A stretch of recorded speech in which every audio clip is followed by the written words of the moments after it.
Graça e paz vos sejam multiplicadas no pleno conhecimento de Deus e de Jesus Cristo, nosso grande e fiel Salvador.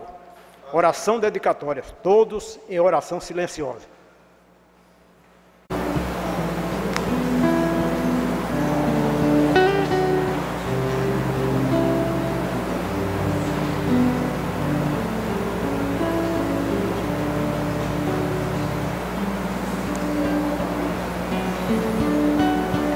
Querido Deus e amado Pai, graça te damos pela tua misericórdia, ó Senhor, e o privilégio que tu nos concede de estarmos mais uma vez em tua casa, reunidos, Senhor, para prestarmos esse culto de adoração a ti, que ainda é muito pouco diante das maravilhas que tu nos tem proporcionado, Senhor.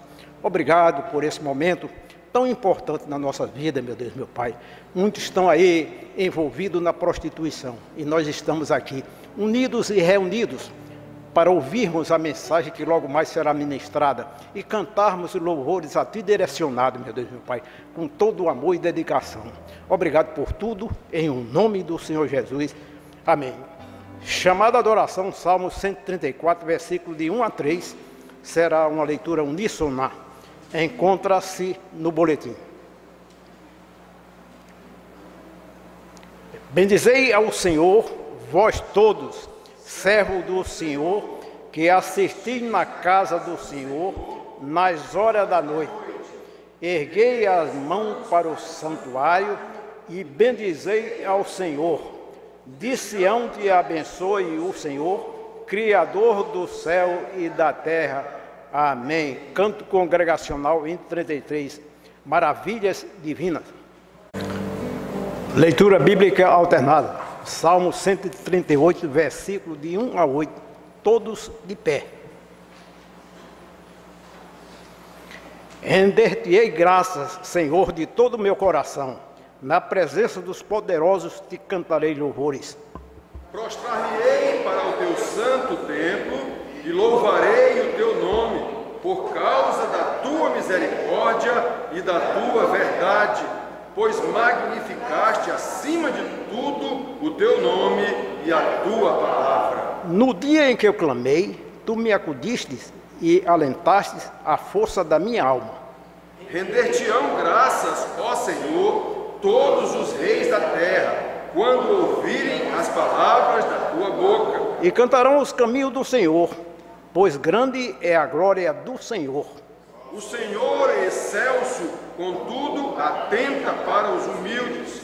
Os soberbos, ele os conhece de longe. Se ando em meio à tribulação, tu me refazes a vida, estendes a mão contra a ira dos meus inimigos, a tua destra me salva. Todos, o que a mim me concerne, o Senhor levará a bom termo. A tua misericórdia, ó Senhor, dura para sempre. Não desampares as obras das tuas mãos. Amém. Irmã Milena, ore agradecendo pela porção da palavra lida neste momento.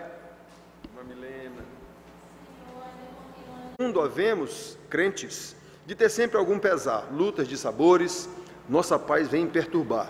Mas se o mal nos ameaça, da alegria nos roubar, vencendo vem Jesus. Milena, a irmã que orou, os irmãos daqui já sabem, mas o pastor Márcio, talvez ainda não saiba. Essa irmã que está atrás de você, meu irmão, está fazendo um tratamento de câncer e, obviamente, isso perturba a gente. São dissabores, são provações, mas, pela graça de Deus, até onde nós podemos perceber, Milena vem enfrentando com muita firmeza. Claro que há sofrimento, há uma série de problemas que a quimioterapia provoca. Logo no início deu afta na boca, agora o cabelo está caindo, a já deu um beijo na careca dela hoje. Então, mas Milena está atravessando com a alegria da salvação. É provação? É. Deus pode curar milagrosamente? Pode, mas normalmente Ele cura pelos meios que Ele mesmo já colocou, que é a medicina.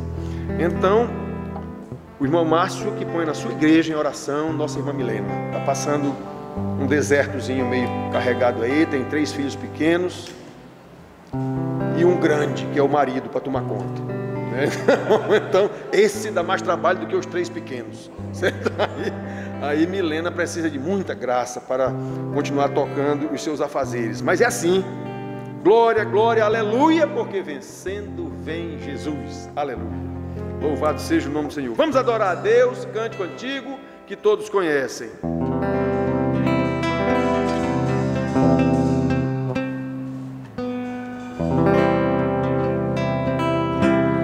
Vamos adorar a Deus, aleluia. Vamos adorar a Deus. Vamos tocar seu nome, aleluia. Vamos adorar a Deus, para adorar a Deus, aleluia, para adorar a Deus, basta invocar seu nome, aleluia, para adorar a Deus.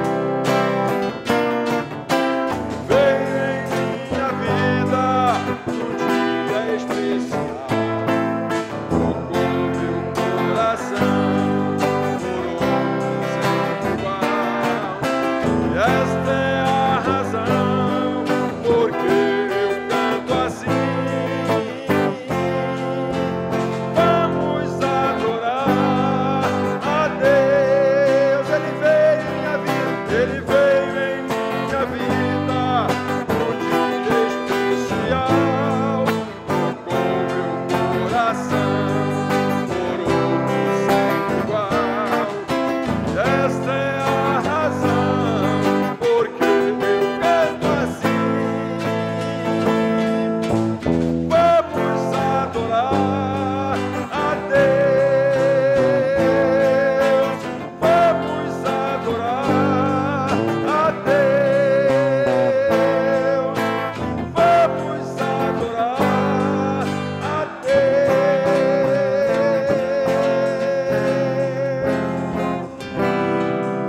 Seja engrandecido, meu Senhor, Deus da minha vida, cântico antigo. Seja engrandecido,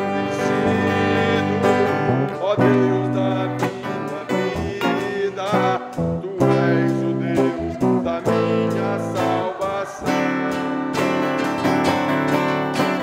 És a minha rocha, a minha segurança. Meus lábios sempre te exaltarão. Aleluia, te louvo, pois sei que sobre todos és Senhor.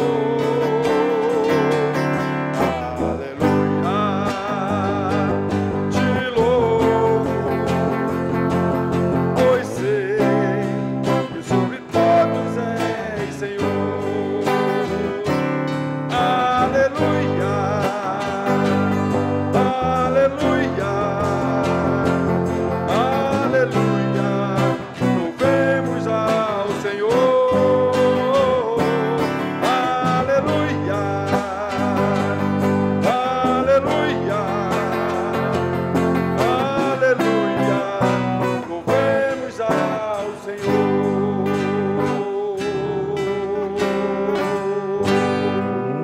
Aleluia, esse é o nosso Deus Todo-Poderoso, o Deus que fez, faz e continuará fazendo maravilhas, porque Ele prometeu, e a sua palavra não passará, como o próprio Deus, na pessoa de Jesus aqui na terra, disse: olha, passará céu e terra, se é que podem passar, mas a minha palavra não há de passar. Rei dos reis, tenho ensinado para os meninos lá dentro. Hoje eu estou ensinando para eles o que é soberania. Os meninos não sabem nem o que quer dizer essa palavra. Não sabem o que é um rei. O Brasil não tem rei há 500 anos. Então eu estou ensinando para eles o que é soberano, o que é rei que está acima de outros reis.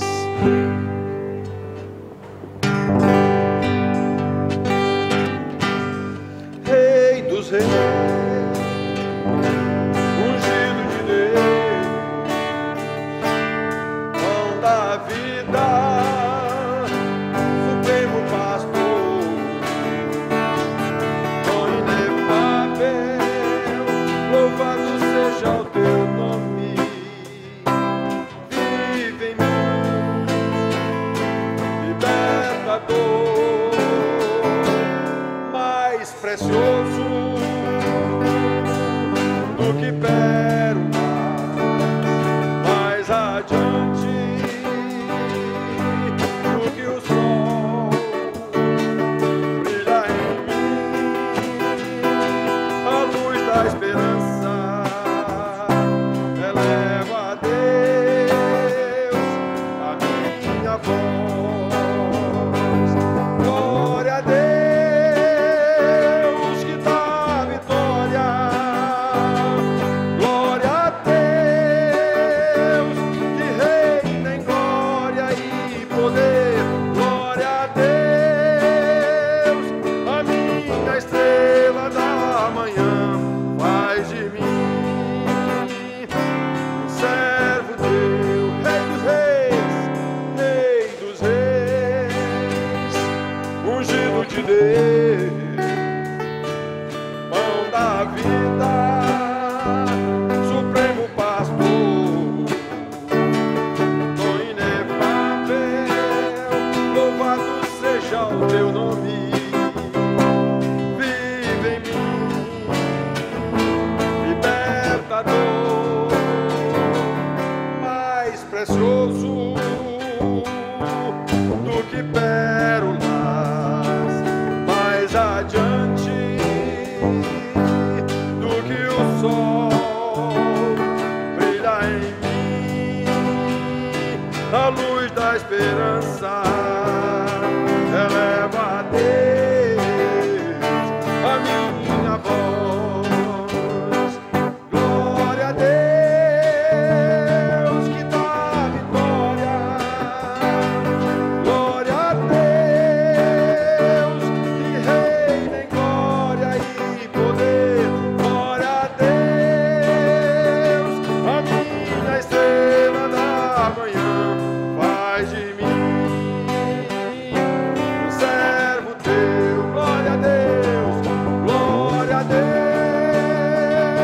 que dá vitória, glória a Deus que reina em glória e poder. Glória a Deus, a minha estrela da manhã. Faz de mim um servo teu. Faz de mim um servo teu.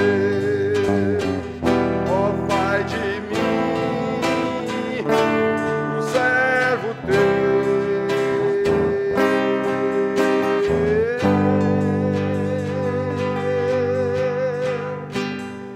Aleluia! Louvado seja Deus que nos dá vitória sobre o pecado. Louvado seja o nome do Senhor. Vamos orar com o nosso irmão Paulo, louvando ainda a Deus neste momento precioso.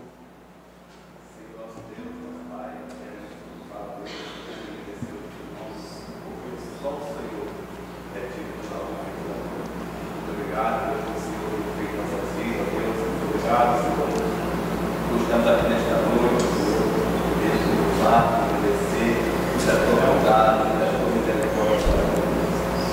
Pai, muito abençoe na cada dia, nós temos que cumprir a tua palavra nesta noite, para que a nossa vida, Deus, venha ser colocada, curada, cada dia que nós passamos. Muito obrigado por tudo.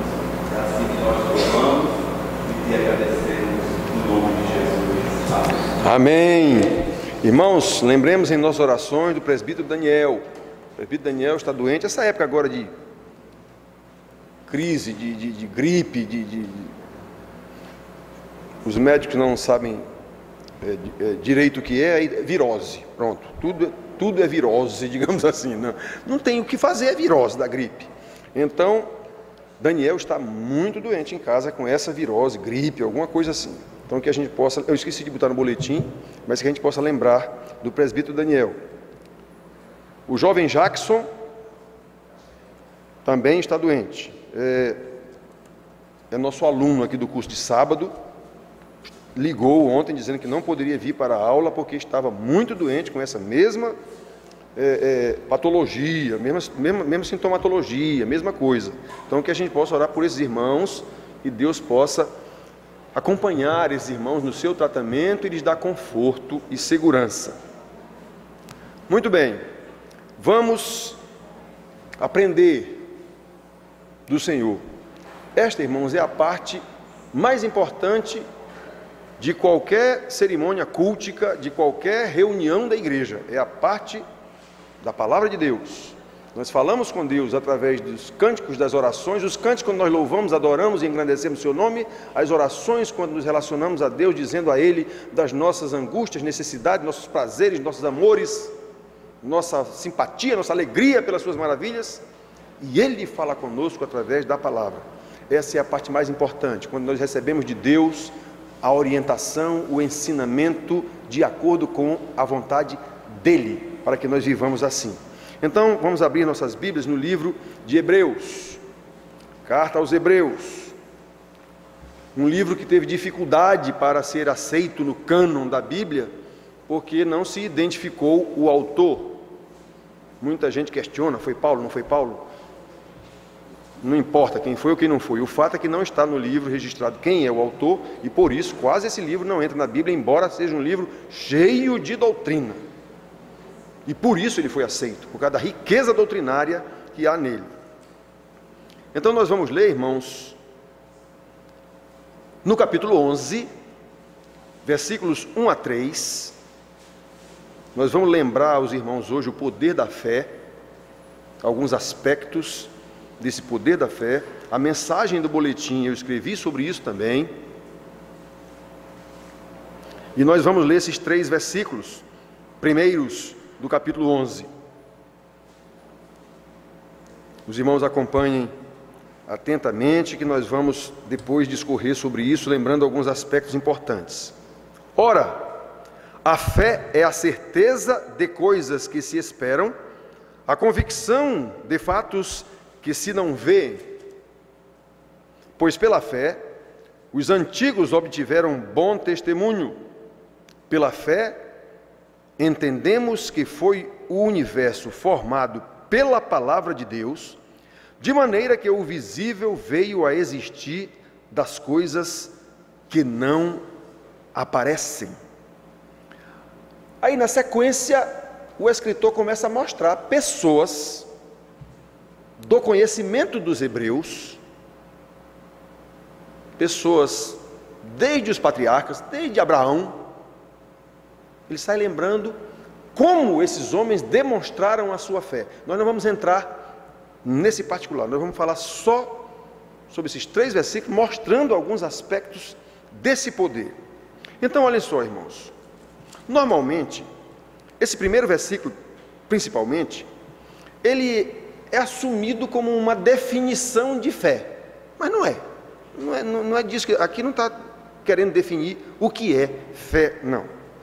Na verdade, os 3 versículos nos falam do poder da fé, e na sequência do capítulo 11, o escritor sai mostrando o poder da fé na vida desses homens. O capítulo aqui é chamado de, tem um títulozinho chamado Os Heróis da Fé.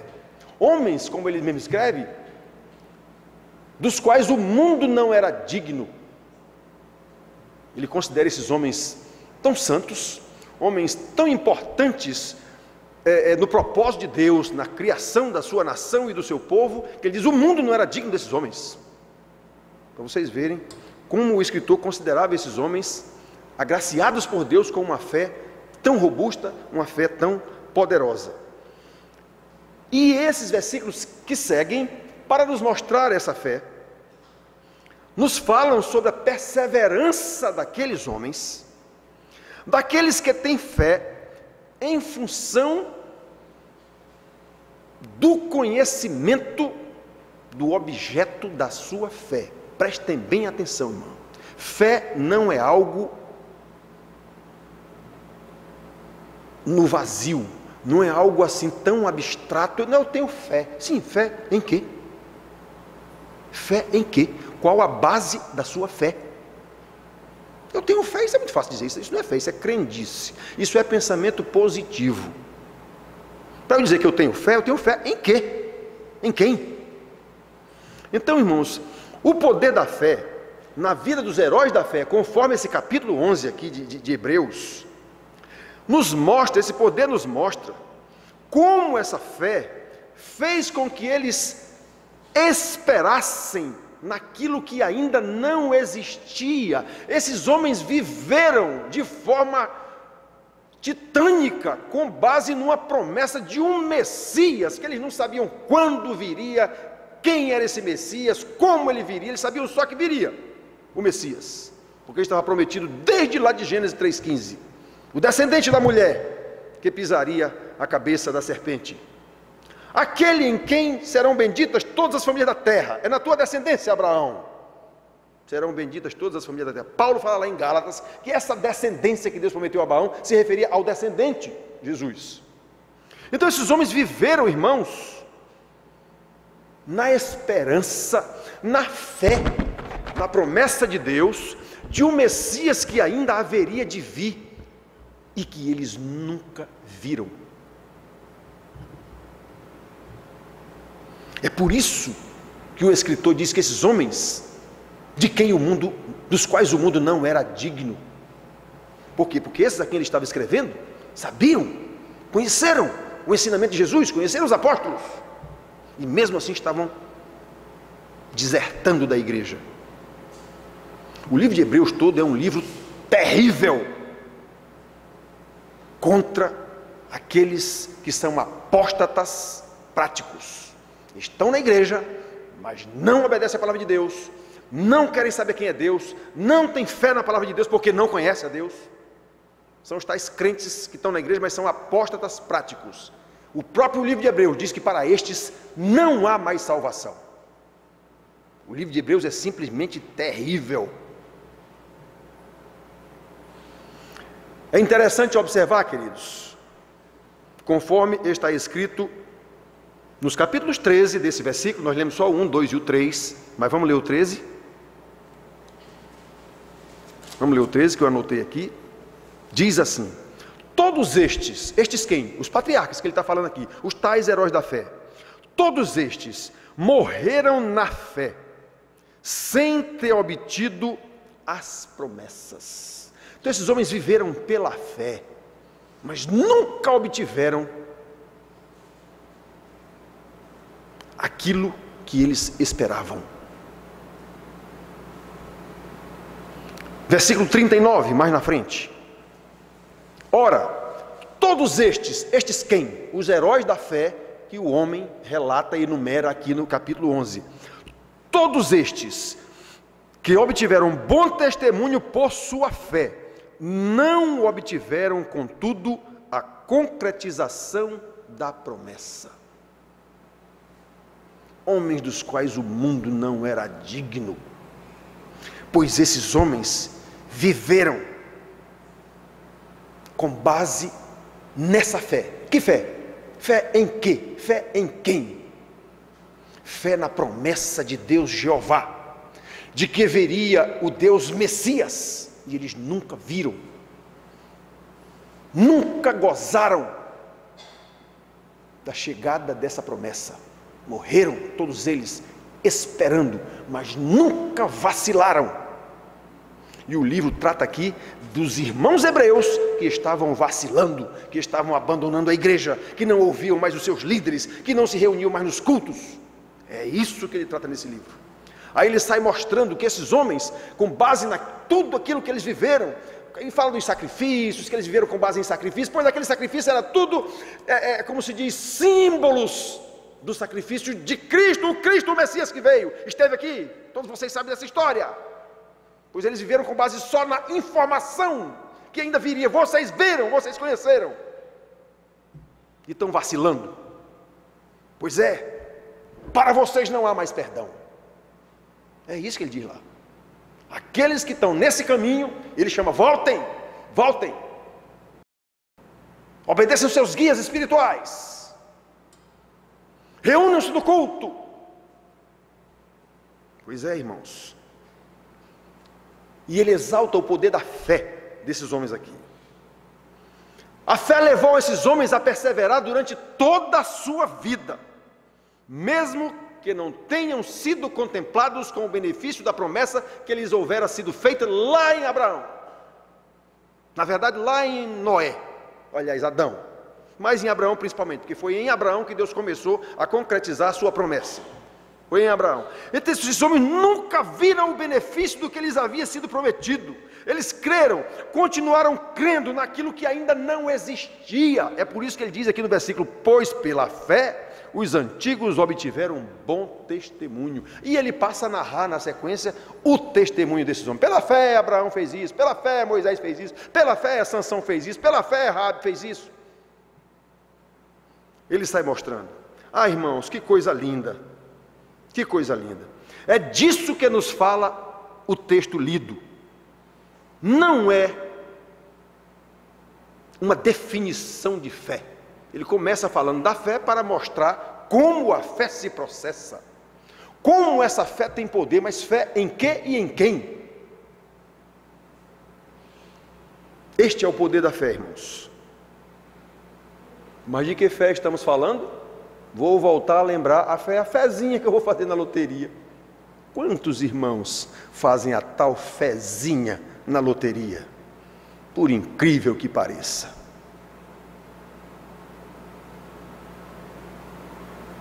São os apóstatas práticos.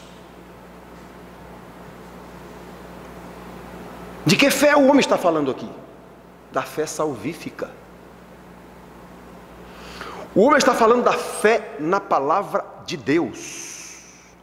O homem está falando na fé na promessa de Deus consubstanciada no sacrifício de Jesus, na obra de Jesus realizada na cruz do Calvário, conforme o decreto eterno de Deus, mas que se cumpriu na plenitude do tempo, como Paulo diz em Gálatas. É sobre isso que esses homens viveram esperando o tempo todo e não viram. Mas vocês, hebreus, vocês viram.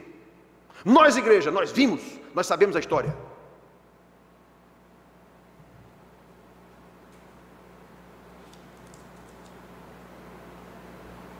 Eles não viram, mas creram e viveram com base nessa crença, nessa fé. Obviamente esta não é a fé que o mundo conhece e que o mundo fala, e muitos irmãos falam. Não, eu tenho fé. Fé em quê? Fé em quem? Qual a base da sua fé?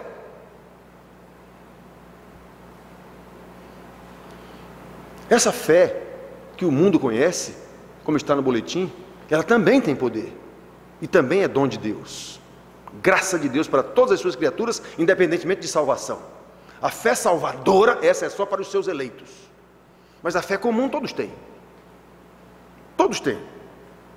A fé no aspecto físico, secular, todos têm.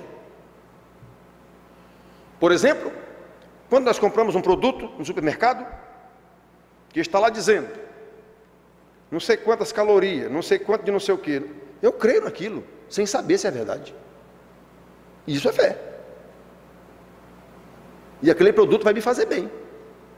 Eu sei que não posso tomar um produto não sei o que, tem que ser dietético. Aí eu vou lá, dietético, não sei o que, aí eu tomo aquilo e aquilo vai me fazer bem, porque eu creio no que está dizendo ali. Eu não sei se tem o que está lá dentro, eu não tenho como saber, mas eu creio, e isso é fé.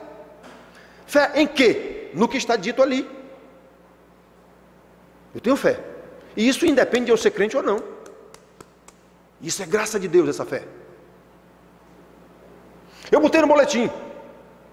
Se eu recebo em algum lugar uma cédula, essa cédula é falsa, mas eu não sei. Eu recebo a cédula, R$100.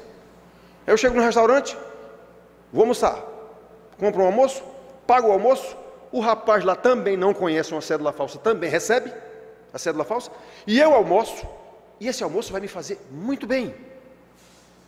A fé em uma cédula falsa me fez bem. Pois é, isso é graça de Deus, independentemente de salvação.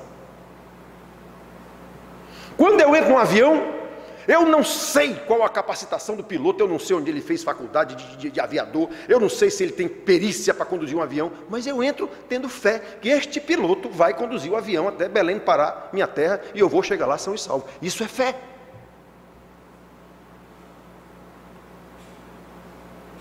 Eu que vivo de médico em médico, com tantas cirurgias, eu não desconfio se o médico que vai me operar é ou não é formado, é ou não é capacitado. É médico que está lá no hospital para me operar, eu me opero, confiando totalmente no médico. Isso é fé, que nada tem a ver com salvação.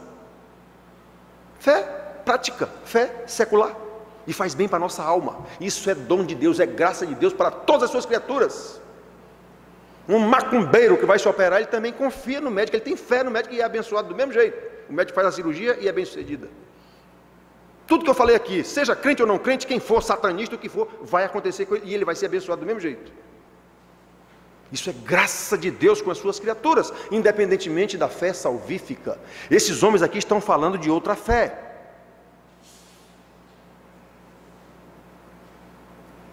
No aspecto da alma, irmãos, nós conhecemos pessoas que são abençoadas. Eu tenho falado para vocês aqui, isso parece coisa, o pastor está ficando doido, mas não é não, eu estudo isso.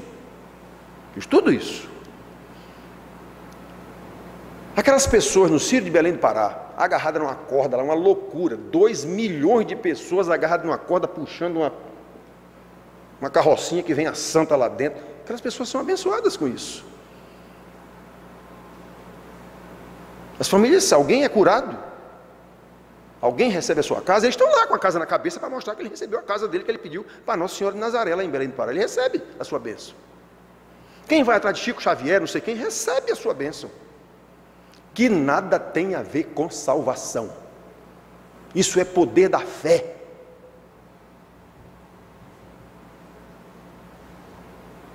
Que nada tem a ver com salvação. Só que a fé que o homem está falando aqui, irmãos, não é essa fé em santos mortos, em espírito que ninguém sabe de onde vem nem para onde vão. Ele está falando na fé cujo autor e consumador é o próprio Salvador. Ele está falando de fé salvífica. A fé que o mundo conhece não é essa. Mesmo sendo um dom sobrenatural de Deus para abençoar as suas criaturas humanas, sejam elas salvas ou não, essa fé que o mundo conhece não tem base no conhecimento de Deus. Ele faz uma promessa, não sei com quem, para se ele conseguir isso, ele consegue. Então pronto, não tem quem prove para ele que não foi esse não sei quem que abençoou ele a conseguir essa fé.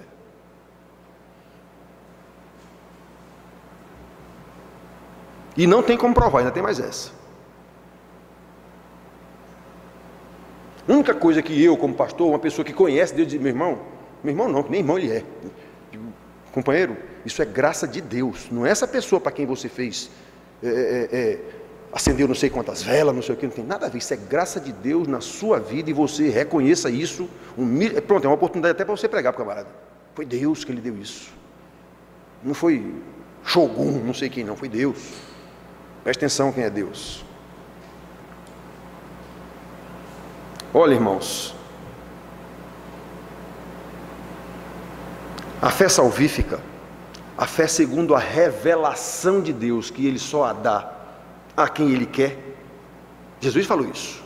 Ninguém conhece o Pai senão o Filho, ninguém conhece o Filho senão o Pai. Aliás, ninguém conhece o Pai senão o Filho, ninguém conhece o Filho senão o Pai. E aqueles a quem o Filho quiser revelar. No outro lugar, ele orando diz: Pai, te agradeço porque tu encobriste esse mistério do teu conhecimento, da tua revelação, a estes orgulhosos aqui. Para que ele estava falando? De quem ele estava falando? Dos fariseus, dos doutores da lei. Tu encobristes a eles, mas revelaste a estes pequeninos aqui. Que pequeninos? Aos discípulos dele. Então Deus revela a quem quer. E a Bíblia diz, Paulo diz que a fé não é para todos. De que fé ele está falando? Da fé salvífica, da fé desses homens aqui, os heróis da fé. É disso que ele está falando, irmãos. A firme esperança de que a promessa de Deus se cumprirá.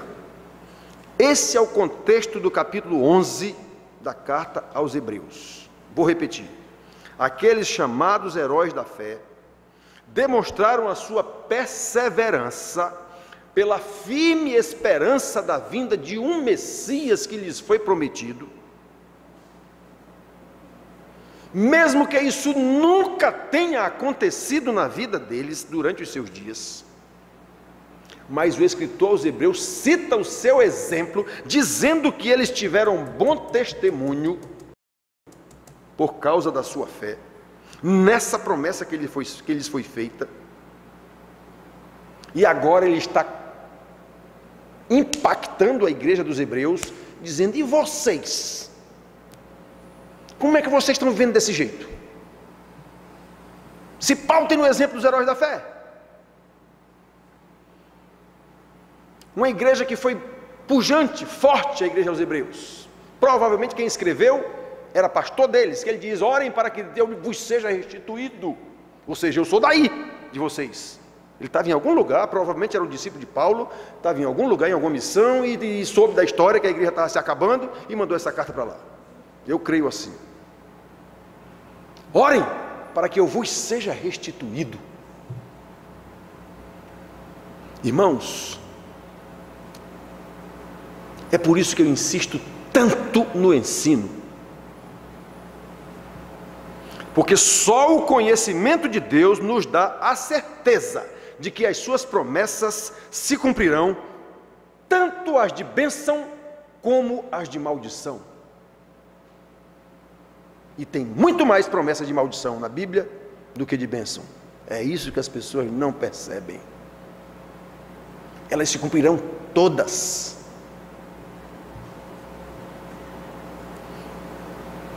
É disso que nos fala o versículo 1, que a fé é a certeza de coisas que se esperam.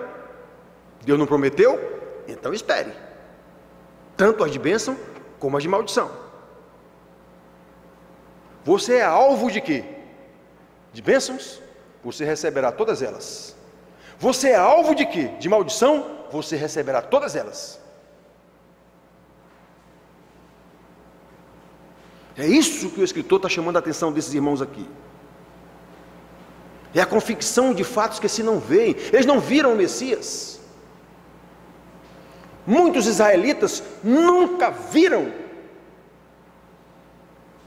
o que aconteceu com Israel pela Assíria. Mesmo os profetas chamando a atenção durante anos e anos e anos, 40, 50, 60, muitos morreram sem ver aquela promessa de juízo de Deus, mas aconteceu o juízo. Mesmo jeito Judá. Muitos certamente morreram, ouviram aquelas pregações dos profetas, Jeremias, Zacarias, todos eles lá, Zacarias não, Jeremias, Ezequiel, Daniel, já depois de escravo. Muitos morreram antes das pregações de Jeremias, por exemplo, e não viram o cumprimento da maldição que Deus disse que cairia sobre eles. Mas aconteceu. Muitos morreram no cativeiro sem ver a libertação que Deus prometeu, mas aconteceu. Deus não prometeu? Pois vai acontecer. Passará céu e a terra, mas as minhas palavras não passarão. Irmãos, somente quando nós conhecemos a Deus, somente quando nós sabemos quem é Deus, e eu estou ensinando isso para as crianças ali dentro, nós não temos nenhuma dúvida de que tudo que Ele prometeu se cumprirá, vírgula por vírgula, ponto por ponto, seja para o bem, seja para o mal daqueles a quem Ele prometeu. Porque Ele diz para Israel: o mal virá sobre vocês, e sou eu que vou mandar, e agindo eu, quem impedirá? Depois eu vou restaurar vocês, mas que eu vou destruir, vou. Pode se associar com o Egito, que era esse o caso, era esse o contexto. Pode se associar com o Egito, com a Etiópia, com quem vocês quiserem. Não vai adiantar. Eu vou destruir vocês, e depois eu vou restaurar os meus eleitos. Eu vou restaurar o remanescente fiel. É isso que quer dizer a expressãozinha, agindo eu, quem impedirá? É esse o contexto. Que as pessoas usam esse versículo só com relação à bênção, mas não é. O contexto lá não é, não. É esse o contexto. Eu vou destruir vocês e eu quero ver quem vai impedir. Agindo eu, quem impedirá? Depois eu vou restaurar. mas para restaurar primeiro eu vou quebrar. Então, irmãos, olhem só. Somente quando conhecemos Deus e consideramos a sua eternidade, atenção meninos que estão aprendendo comigo de manhã, a sua onipotência, a sua onipresença, a sua onisciência, a sua majestade, só quando nós conhecemos isso, de fato, meus queridos, aí nós podemos ter certeza de que o que Deus disse, Ele fará. Ele fará. Foi esse o caso dos chamados heróis da fé, irmãos. Eles esperaram com perseverança, com base na esperança que eles tinham de que quem prometeu é fiel e é poderoso para cumprir. Quem não conhece Deus não tem essa perseverança. Por que é que as pessoas se desesperam? Porque não sabe quem é o seu Deus.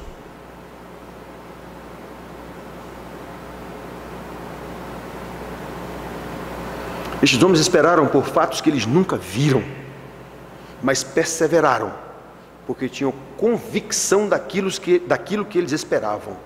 O Messias prometido por Deus. Por isso eles obtiveram um bom testemunho que agora era contado pelo escritor. Eu vou dar testemunho para vocês dos heróis da fé. Eu vou contar para ele como foi que eles, para vocês, seus hebreus, como foi que eles viveram, com base em que eles viveram, qual era a esperança deles, qual era a base da sua fé. E observem qual era a base, irmãos. Para que esses homens tivessem certeza absoluta de que o que Deus prometeu no futuro iria se cumprir, a sua base era o conhecimento de Deus e o conhecimento do que Deus havia feito no passado. Versículo 3.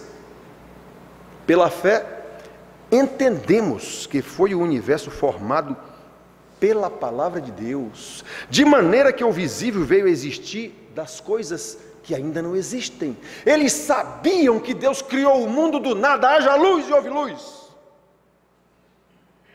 Eles sabiam como Deus conduzia o povo pelo deserto, com codornizes, com maná, com água da rocha. Eles sabiam de tudo isso.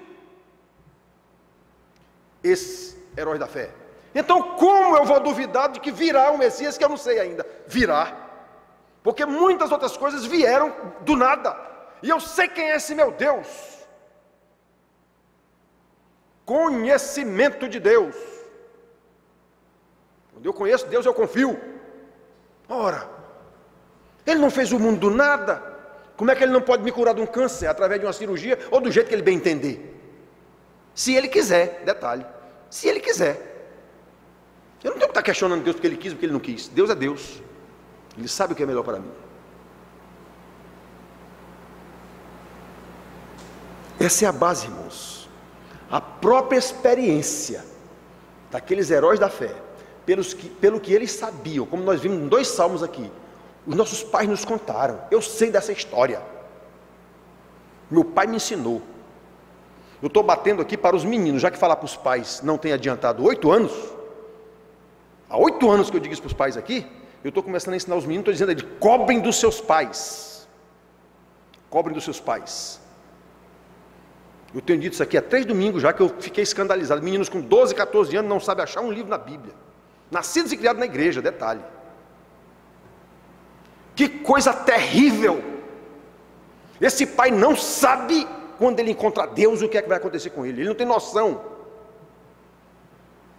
Eu botei um filho nas suas mãos. O que foi que você fez com esse filho que eu botei nas suas mãos? Por que você não ensinou a ele quem era eu? Isso não é um juiz que manda me prender, não. Isso é o juiz de toda a terra que vai me cobrar isso.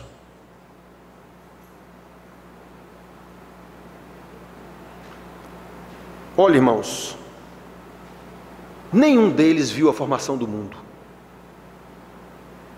Ele está dizendo aqui que esses heróis da fé tinham base, a sua fé, de que no futuro viria coisa que ainda não existe, porque eles sabiam que coisas no passado existiram que não existiam, e eles não viram nada disso.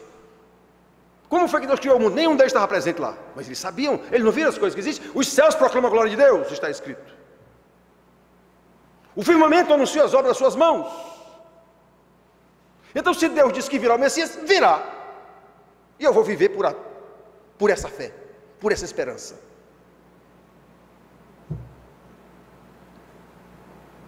Logo, não era razoável que aqueles irmãos hebreus estivessem abandonando a fé, abandonando a congregação, abandonando a comunhão dos irmãos, deixando de obedecer seus guias espirituais. Ouça-se, pastores. Quantos irmãos aqui na igreja eu já aconselhei ali dentro e o irmão sai dali e desobedece na mesma hora? É isso aqui. Isso chama-se apostasia prática. Eu não estou dizendo o que eu acho para ninguém, eu estou dizendo com base na Bíblia. Acabo de dizer para o irmão e ele desobedece na hora.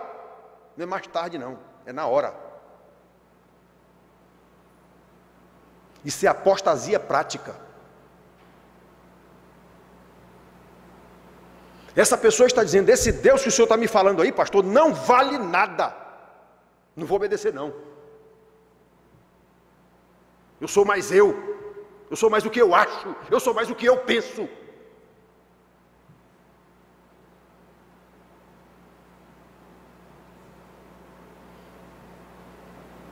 Essa era a situação daqueles hebreus.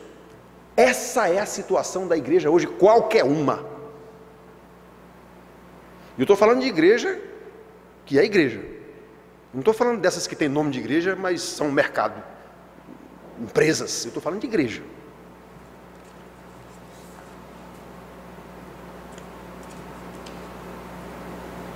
E nós, irmãos, da nossa igrejinha?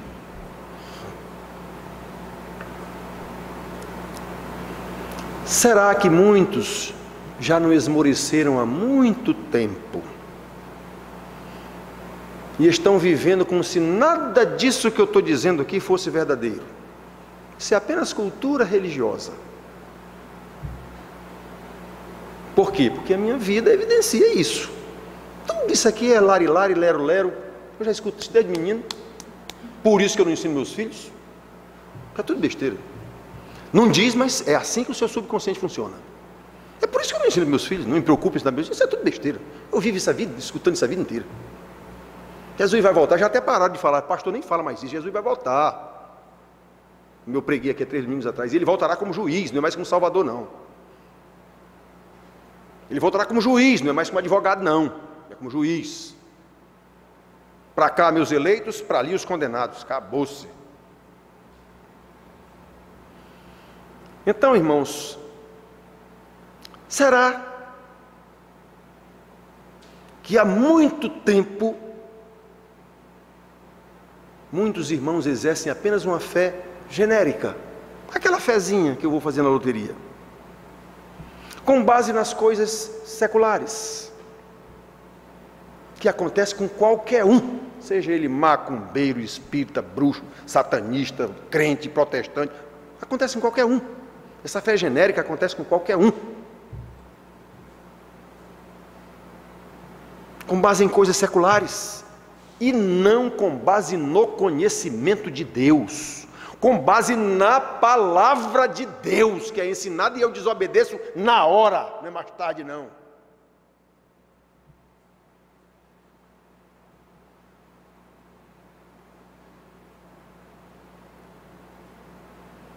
Esses irmãos recebem apenas a bênção geral de Deus, que é dada a qualquer um, independente de não ter nenhuma religião.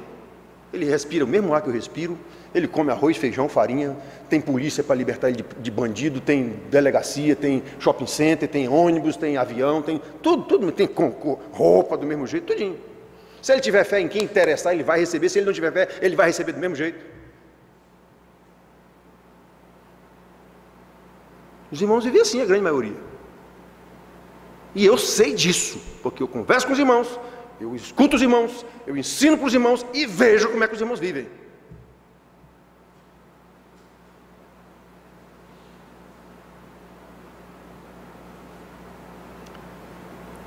O autor da carta aos Hebreus, irmãos, diz que os chamados heróis da fé obtiveram um bom testemunho pela sua conduta.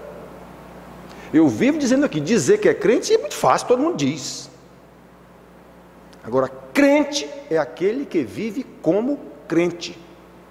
Como é que vive um crente? Em obediência à palavra de Deus. Não há outra característica que possa identificar um crente, só essa: aquele que vive de acordo com a palavra de Deus. Os que não vivem de acordo com a palavra de Deus são aqueles a quem Deus disse através de Isaías a Israel, e Jesus disse aos fariseus na época dele: este povo me louva só com os lábios, mas o coração está distante de mim.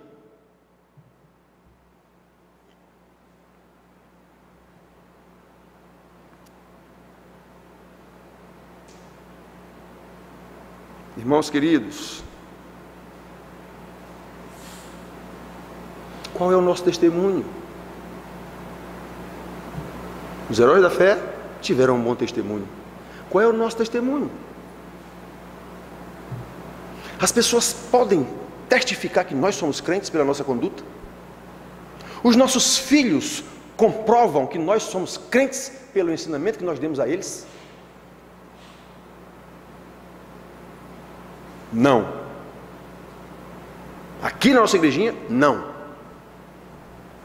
Com raríssima exceção. Uma só.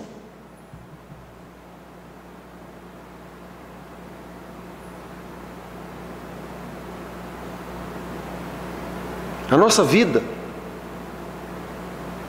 se desenvolve com base na fé e na obediência à palavra do Senhor? Não. Todos nós afirmamos que Jesus é o nosso Senhor, mas nós vivemos como servos do Senhor? Não. Todos nós afirmamos que o Senhor é o meu pastor, mas nós vivemos como ovelhas do pastor? Não. Todos nós afirmamos que somos salvos e que fomos libertos da escravidão do pecado, mas a nossa conduta evidencia que nós obedecemos à palavra do Senhor, que nós lutamos tenazmente contra o pecado? Não. O pastor acaba de dizer: faça assim, é assim que a palavra de Deus diz, e você não faz, na mesma hora. Quantos eu já aconselhei ali dentro e aconteceu isso, exatamente assim.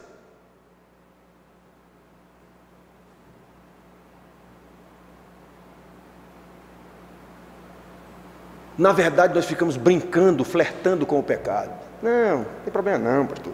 Tem, meu irmão, tem problema sim. Tem problema sim. Você não pode fazer um negócio desse. Não, pastor, mas todo mundo faz. E você não é todo mundo? Ou é? O meu namoro não pode, o namoro não pode ser. Você não é crente? É, mas olha, eu já disse para você, quando a pessoa diz mais, quando o pastor fala, a palavra de Deus é assim, e você diz mas, você é um apóstata prático. O seu mais acabou de dizer: eu não quero saber desse Deus. Esse Deus não tem autoridade sobre mim. Porque esse meu mais quer dizer que eu tenho um outro jeito melhor. Crie seus filhos assim, pastor, eu até mais. Esse mais acabou de lhe levar para o inferno, se você não mudar a sua vida.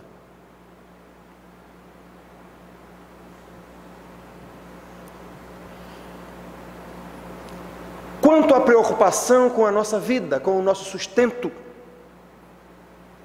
talvez esse seja o principal motivo, ou um dos principais motivos, é certeza, da nossa infidelidade a Deus. na luta para conseguir as coisas. Eu quero isso, eu vou conseguir, eu chego lá, eu preciso, eu não se conforma com o que Deus lhe deu, eu quero isso, eu preciso de ter coisas que vão muito além das minhas reais necessidades. Eu quero porque eu quero. Isso é falta de Deus na sua vida. Eu estou dizendo que a gente não deve lutar por objetivos? Não estou dizendo isso. Deve lutar, mas obedecidos os limites estabelecidos por Deus. Você não precisa daquilo que não é necessário. Então lute pelo que é necessário. Seus desejos não são necessários.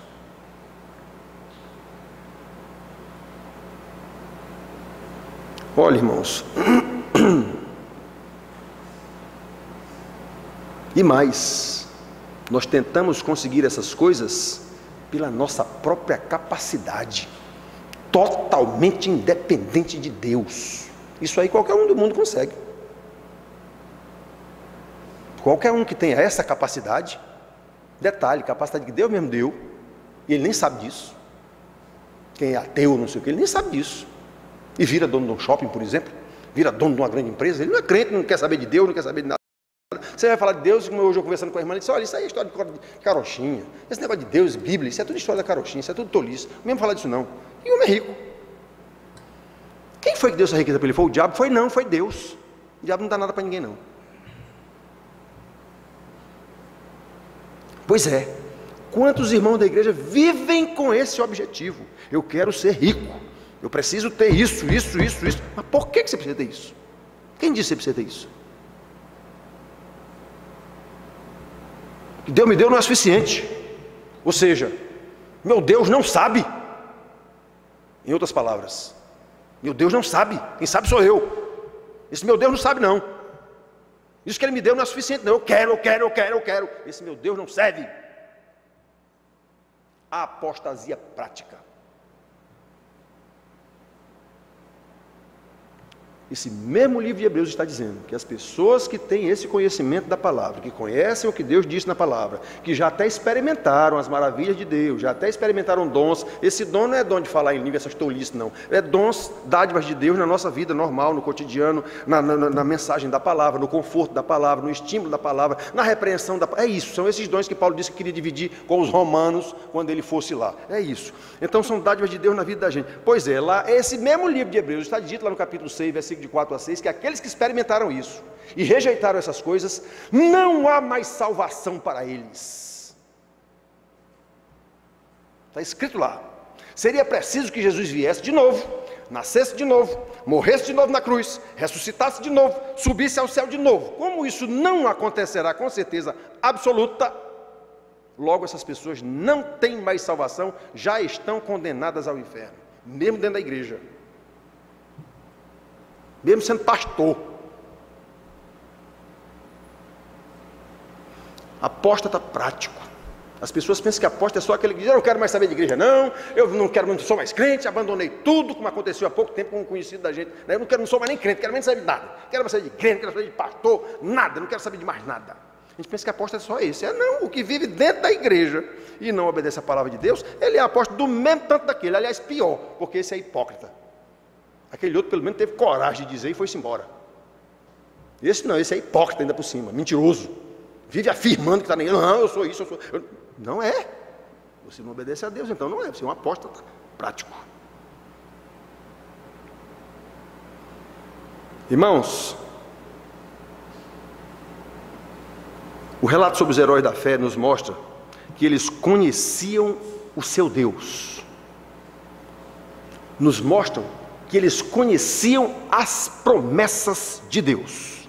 Nos mostram que eles tinham fé de que todas aquelas promessas se cumpririam, porque eles conheciam as promessas para trás que já haviam se cumprido.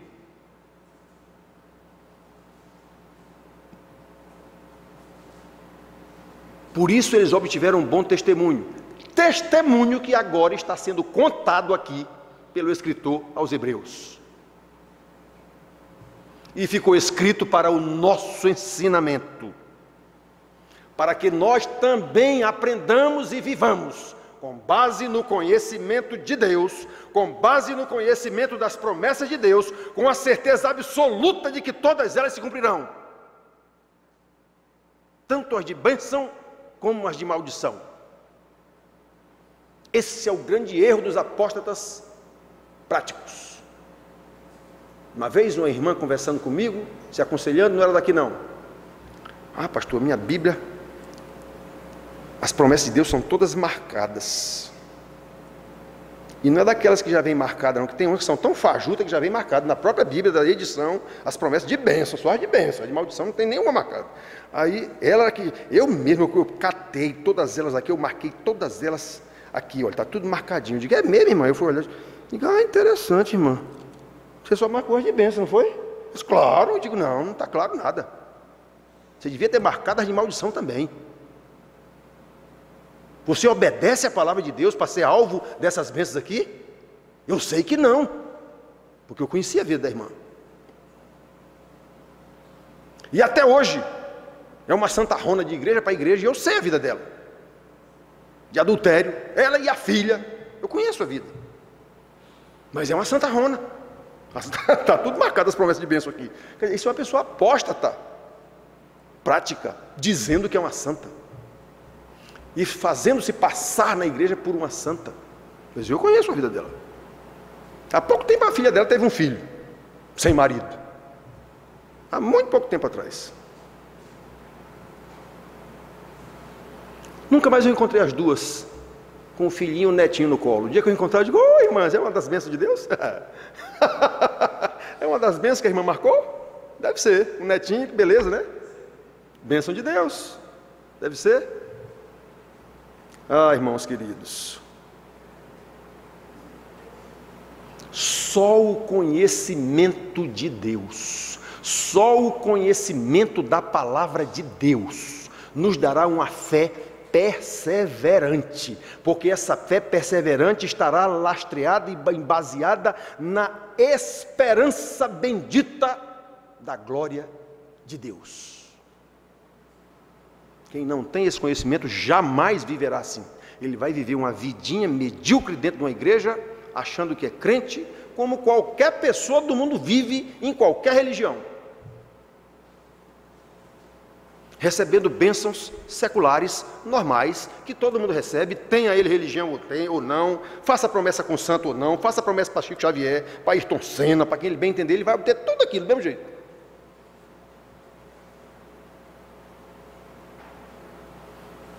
Convém lembrar, irmãos, que segundo essa promessa, como eu preguei aqui alguns domingos atrás, eu disse agora e vou repetir, Jesus virá como juiz.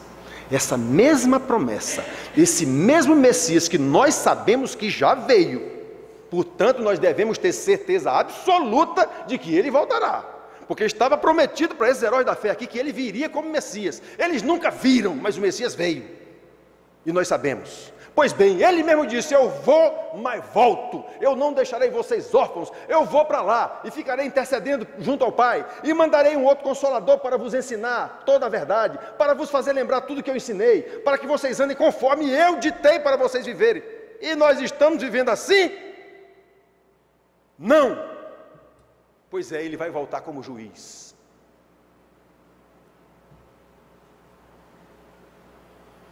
Por isso, irmãos queridos, essa minha agonia em ensinar e cobrar o aprendizado e a prática,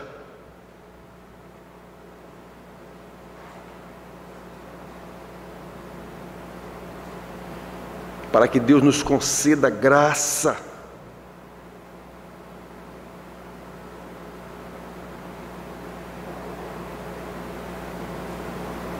aqueles que ainda vacilam, é porque na verdade nunca receberam Jesus como seu Salvador.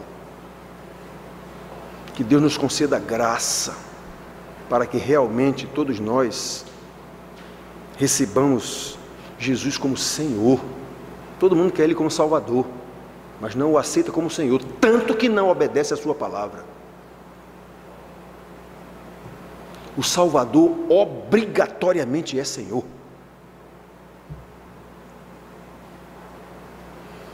Que Deus nos conceda graça, irmãos queridos, enquanto é tempo. Que Deus nos conceda graça para aumentar a nossa intimidade com Ele, e isso só é possível mediante doutrina, mediante conhecimento da palavra de Deus, comunhão com os irmãos, oração, estudo da palavra de Deus, porque oração sem conhecer a doutrina também não serve para nada, é pura crendice.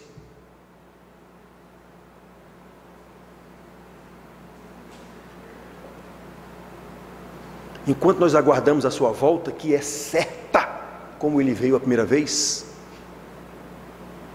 que Deus nos conceda graça para que nós vivamos assim, a exemplo dos tais heróis da fé, que viveram esperando por coisas que ainda não existiam.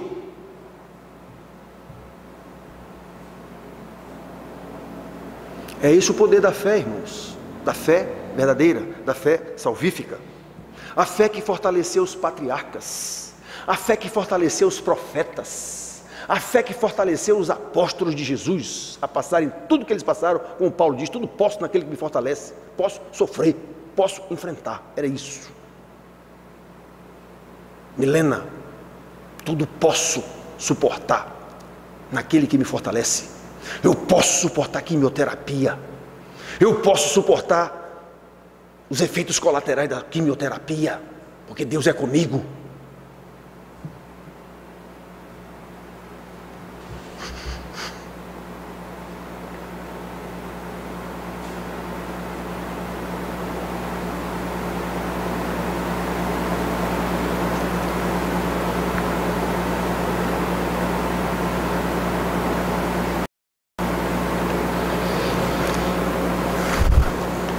Graça, irmãos.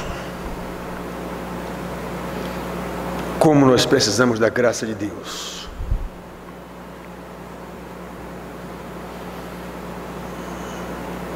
A graça que Ele dá a todos aqueles a quem Ele mesmo deu o poder de serem feitos filhos de Deus em Cristo Jesus, que passa a ser nosso Salvador e obrigatoriamente nosso Senhor.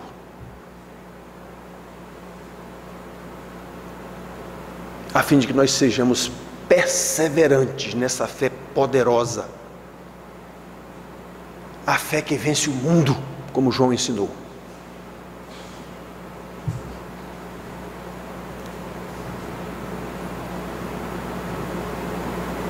A fé que nos conduz na bendita esperança da glória eterna de Deus. Que este seja o maior desejo do coração de cada um dos irmãos aqui. Amém. Amém. O amor de Deus, a graça salvífica do nosso Senhor e Salvador Jesus Cristo, repouse sobre esta igreja e toda a igreja do Senhor na face da terra. E todos digam amém. Amém. Amém. Oh!